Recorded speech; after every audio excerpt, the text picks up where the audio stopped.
Assalamualaikum Sobat Football United. Ringan amatiran ala gua sempat di konten sebelumnya ya. Kalau Sobat Football United ingat gua sempat di atau gue sempat menyebutkan bahwa ada hal yang menarik bagaimana Manchester United ini ataupun peserta kompetisi Liga Inggris ini sudah ada prediksi dari superkomputer, di mana superkomputer tentu saja ketika mereka membuat prediksi dan lain-lain ini juga memiliki pertimbangan perhitungan ya, yes berupa kompetensi dari data dan lain-lain, tapi ya menarik ya bagaimana mereka juga memiliki prediksi perkiraan yang bukan tidak mungkin benar ya ataupun mendekati kebenaran ketika nanti di akhir musim terjadi.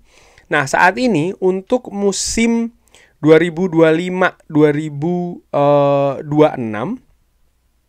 superkomputer sudah memberikan atau melakukan semacam kayak prediksi perkiraan nih. Manchester United ada di posisi ke berapa untuk akhir musim nanti. Tentu saja bisa jadi banget hal ini akan berubah ya. Kenapa? Ya dalam perjalanannya nanti kan pasti ada bursa transfer, penguatan squad dan lain-lain, dan ini bukan hanya terkait dengan Manchester United tapi juga tim-tim lainnya, sehingga bisa jadi banget akan bergeser tuh perkiraan-perkiraannya. Nah, tapi kalau gue sampaikan ya saat ini, gue ambil dari Mirror nih. Nah, ini menarik ya. Bagaimana prediksi ya masih untuk saat ini, sekali lagi data yang diambil untuk adalah saat ini.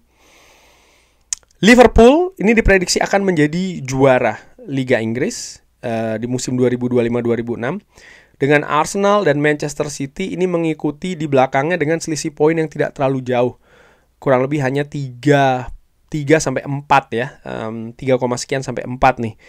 Jadi menurut gua diprediksi memang musim depan akan ada 3 horses race, jadi 3 perburuan nih juara Liga Inggris, Liverpool, Arsenal dan juga Manchester City, dengan Chelsea lalu di belakangnya ada juga Newcastle United. Jadi Chelsea ini menjadi kuda hitam ya, katakanlah seperti itu, dan di posisi papan atas lainnya ini akan dihuni oleh Newcastle United, Aston Villa dan Tottenham Hotspur. Manchester United sendiri diprediksi ada di peringkat ke-8. Nah, jadi prediksi Manchester United berada di peringkat ke-8 ini membuat tim asuhan Ruben Amorim, kalau dilihat dari raihan musim ini ya, finish di peringkat ke-15, maka ada kenaikan 7 peringkat. Tapi gue tidak hanya melihat naik 7 peringkat saja. Bagaimana dengan poin yang didapatkan? Manchester United diprediksi akan mendapatkan 55 poin di akhir musim nanti. 55 poin ini, kalau sekarang Manchester United ini finish di peringkat ke-15 dengan nilai 42, maka ada sekitar 13 poin lebih banyak dibanding musim sebelumnya. Jadi ya akan ada kenaikan yang signifikan. Gue juga berusaha untuk menarik ya kedua musim yang lalu ketika Manchester United finish di peringkat ke-8. Pada saat itu Manchester United finish di peringkat ke-8 dengan nilai 60. Nah, berarti dari sisi peringkat ini akan sama dengan peringkat 2 musim yang lalu, yaitu adalah ketika menjadi juara Piala FA, itu di musim masih bersama dengan Erik ten Hag, berada di posisi ke-8 tapi dengan poin yang lebih sedikit tuh. Posisinya 8 tapi poinnya pada saat itu 60. Musim depan diprediksi posisi 8 dengan nilai 55. Ada gap 5 poin. Nah, jadi itu kurang lebih yang diprediksi ya oleh superkomputer. Artinya apa? Artinya Manchester United finish di bawah target yang ditetapkan nih. Ya kan, karena target yang ditetapkan itu ada di posisi 6 besar. Jadi Manchester United diprediksi lepas nih dari target tersebut. Di sini gue melihat bahwa memang musim depan nampaknya masih tetap harus mengatur yang namanya ekspektasi. Dengan tampil ataupun finish di peringkat ke-8, maka tidak ada kompetisi Eropa bagi Manchester United untuk 2 musim mendatang ya. Karena finish di peringkat 8 itu tidak bisa tampil di Eropa, tidak bisa tampil di Conference League, tidak bisa tampil di Europa League. Ini juga bukan hal yang bagus menurut gue. Ini bukan hal yang bagus. Ada pemasukan yang berkurang ya kan. ya di sini gue melihat bahwa kalau seandainya prediksi ini betul, maka memang proses memperbaiki Manchester United ini masih cukup panjang.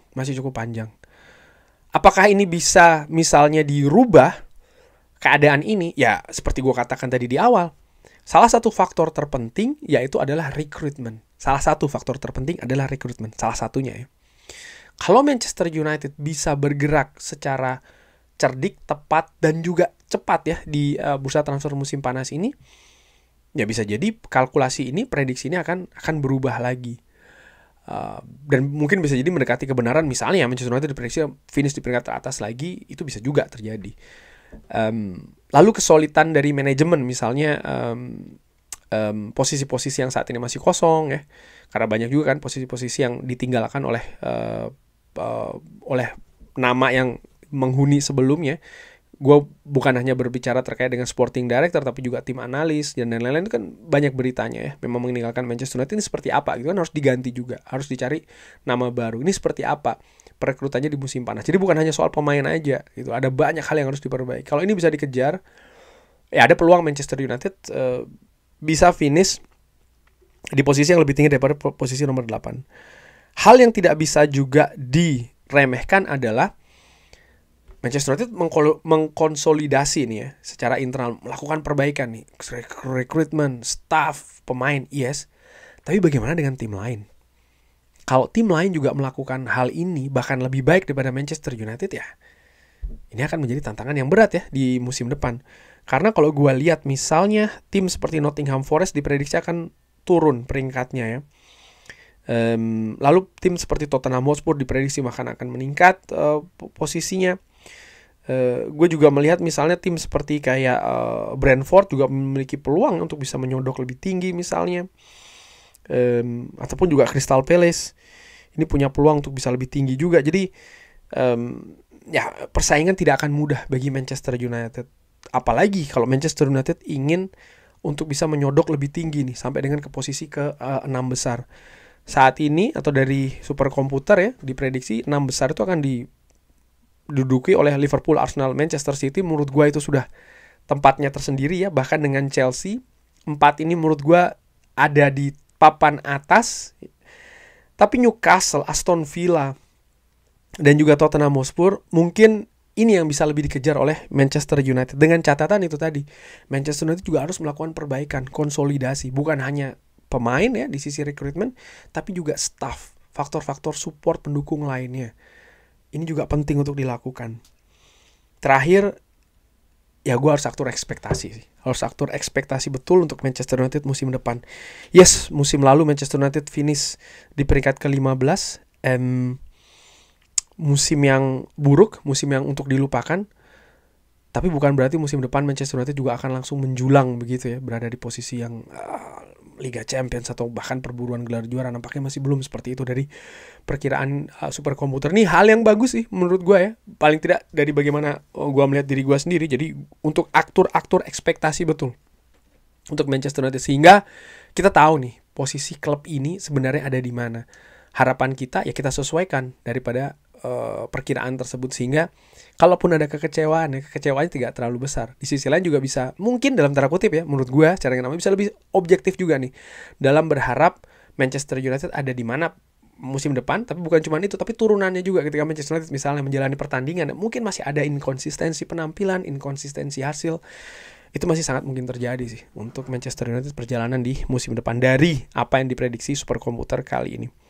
Nanti kalau ada update lagi ya seperti hal ini, gue suka sih ya memberikan informasi seperti ini, karena ya sebagai tambahan informasi aja sih ya tentang Manchester United. Kurang lebih seperti itu. Bagaimana menurut Sobat Football United? Seperti biasa silakan drop di kolom komen. Terima kasih sudah menyaksikan. Jangan lupa like, sholat, dan juga subscribe. Wassalamualaikum warahmatullahi wabarakatuh. Thank you.